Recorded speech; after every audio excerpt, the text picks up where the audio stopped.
en marge de la réunion extraordinaire des chefs d'État de la CEDEAO tenue à Addis Abeba avant-hier, la présidence du Nigeria a posté un court message sur son compte Twitter dans lequel il renouvelle sa position sur la nouvelle monnaie éco des pays ouest africains. Le Nigeria a une nouvelle fois demandé le report de l'introduction de l'éco en indiquant que la position du Nigeria sur l'éco et que les critères de convergence n'ont pas été atteints par la majorité des pays.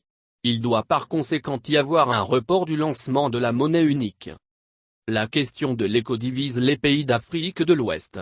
Le colosse Nigeria qui fait plus de 15 fois le PIB de la Côte d'Ivoire, soutenu par 5 autres dont la Guinée et le Ghana, deuxième puissance économique de la sous-région, rechigne à suivre la démarche des pays de l'UEMOA, imposée par la France. Au cours de la réunion extraordinaire de la CEDEAO, le président nigérian, Muhammadu Buhari, n'a pas manqué de rappeler cette position de son pays à ses pairs de l'UEMOA, à charge à eux, surtout à Macky Sall et Alassane Ouattara, de transmettre ce message au président français Emmanuel Macron. Le chef de l'État Alassane Ouattara a pris part dimanche à un sommet extraordinaire de la Communauté économique des États de l'Afrique de l'Ouest, CEDEAO. De nombreux points ont été abordés. Notamment la mise en place de la monnaie unique, ECO, la situation en Guinée-Bissau, la question de la frontière entre le Nigeria et le Bénin et le Nigeria et le Niger. Sur la monnaie unique, le communiqué final qui a sanctionné cette rencontre mentionne que la conférence des chefs d'État et de gouvernement de l'organisation sous-régionale est satisfaite des importantes évolutions engagées par l'Union économique et monétaire ouest-africaine, UEMOA, dans la création de la monnaie unique. La conférence a été informée par Sem Alassane Ouattara, président de la République de Côte d'Ivoire, président de la conférence des chefs d'État de l'UEMOA sur la réforme du franc CFA.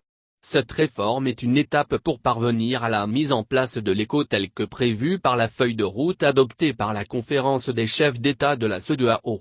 La conférence a exprimé sa satisfaction sur ces importantes évolutions engagées ainsi que les éclairages apportés par le président de la conférence des chefs d'État de l'UEMOA sur cette question lit-on dans le communiqué. Autre sujet abordé, la situation en Guinée-Bissau.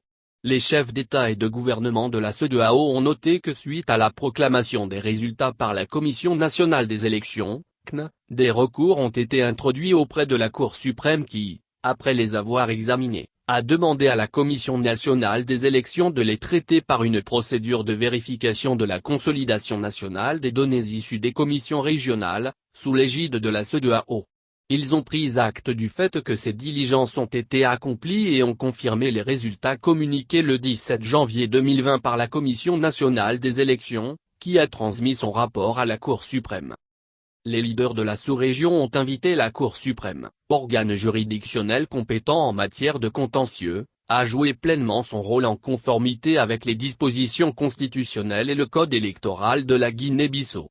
Ils ont aussi demandé que les travaux de la Cour suprême s'achèvent d'ici le 15 février afin de permettre la normalisation politique et institutionnelle en Guinée-Bissau. Ils ont également invité la CNE et la Cour suprême à coopérer de manière constructive afin de sauvegarder l'intégrité du processus électoral, condition et gage de paix dans ce pays. Les questions de la fermeture des frontières entre le Nigeria et le Bénin et entre le Nigeria et le Niger ont été aussi abordées. La conférence des chefs d'État et de gouvernement de la CEDEAO a encouragé les différentes parties à œuvrer afin de normaliser rapidement cette situation dans l'intérêt de tous et de la CEDEAO. On notait la présence à cette rencontre de nombreux chefs d'État, entre autres le président du Nigeria Muhammadu Buhari, du Ghana Nana Akufo-Addo, du Sénégal Macky Sall, du Burkina Faso Roch Marc Christian Kaboré, de la Sierra Leone, Julius Maada Bio.